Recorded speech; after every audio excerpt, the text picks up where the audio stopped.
There's something you've probably never been told, something so powerful that, once you hear it, your entire understanding of Christianity might shift. Because what the first Christians believed is nothing like what most Christians believe today. Historians whisper about it, churches avoid it, but the truth is still there, buried in ancient texts and forgotten traditions. So today, we're going back to the beginning, back to the beliefs that shaped a movement long before it became a global religion. Are you ready? Then let's uncover the hidden world of the first Christians. First shocking difference. The first Christians used many Gospels, not just four. The familiar Matthew, Mark, Luke, and John were not the only scriptures early Christians read. In the first few centuries, there were over 20 different Gospels circulating. You had the Gospel of Thomas, the Gospel of Mary, the Didache, the Shepherd of Hermas, and dozens more you've likely never heard of. And here's the twist. Early Christians didn't see them as forbidden or heretical. There was no official list of approved books. No one was deciding what was true or false. For them, the message mattered more than the manuscripts. Jesus' teachings were central, not the books themselves. Second shock. Most early Christians did not see Jesus as God. This point surprises almost everyone. According to the historical evidence, the earliest Christian communities saw Jesus not as God himself, but as a divinely chosen teacher, a prophet, a guide. The belief that Jesus is God only became mainstream centuries later, after long political and theological debates. For the earliest believers, the core focus was simple. How did Jesus teach us to live, and what kind of person did he ask us to become? The doctrine came later. The lifestyle came first.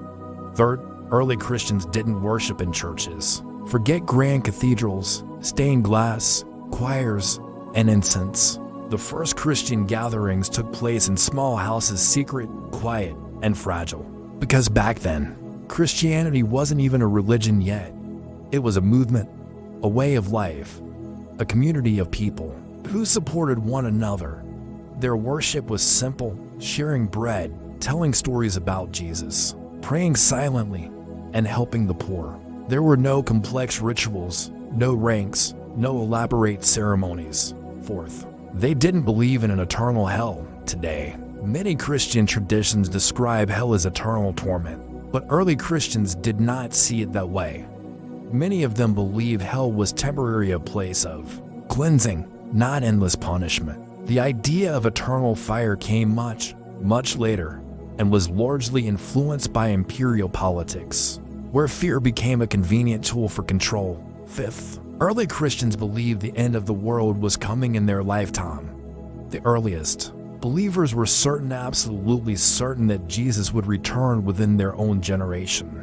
That's why they sold their possessions, why they shared everything, and why they didn't build large churches or institutions. They believed they simply wouldn't need them. To them, the world was just moments from ending. And sixth, early Christianity was a love movement, not a rule system. Modern Christianity can have countless rules: what to wear, what to eat, how to live, how to worship. But early Christians had one primary guiding principle: love one another.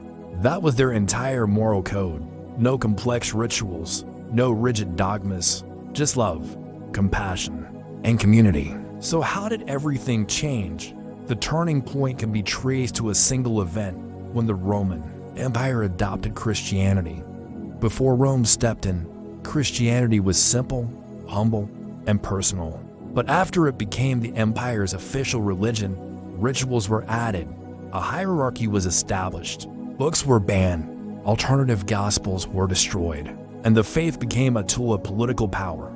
A movement turned into an institution.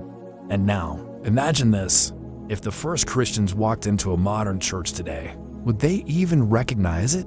Or would they say, "This is nothing like the faith we knew"? Early Christianity was pure, raw, centered on love, community, and simple devotion. Modern Christianity is the product of centuries of change, debate, and political shaping, which leads us to one haunting question: which version is the true Christianity? The first one, or the one we know today? maybe the answer is still waiting to be rediscovered. Thanks for watching. If this opened your mind, be sure to subscribe for more deep dives into the hidden corners of history and faith. See you next time.